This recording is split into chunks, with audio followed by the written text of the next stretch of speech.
Hi guys! Nandito na naman tayo sa kusina ni Madam para mag-prepare ng masarap na udon. At ito yung ating mga ingredients. Syempre yung ating mga gulay at yung napakuluan na udon. At syempre yung ating timpladong sauce.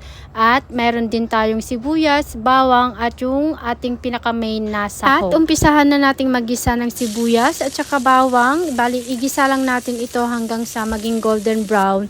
At syempre ilagay na rin natin yung ating pinaka-main na sahog, yung fish balls, yung sliced pork at syempre yung ating hipon. Pagkatapos nyan, isunod natin yung ating gulay. Lutuin lang natin ito ng very light para crunchy pa din yung ating Pagkatapos gulay. Nyan, nilagyan ko lang ito ng konting sauce para naman may lasa.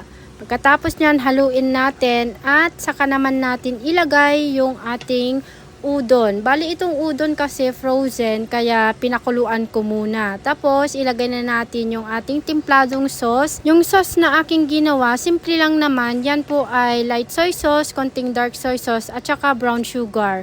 Then lalagyan po natin ito ng konting oyster sauce para mas bongga yung lasa na ating niluluto. Pero syempre, tansyahin lang din natin yung mga sauce na ating nilalagay para hindi po maala. Then nilagyan ko po ito ng konting spring onions para naman mas mabango. Lalagyan ko pa sana ito ng cilantro kaso wala po kami. At ito na yung ating niluto na masarap na udon. Kain na!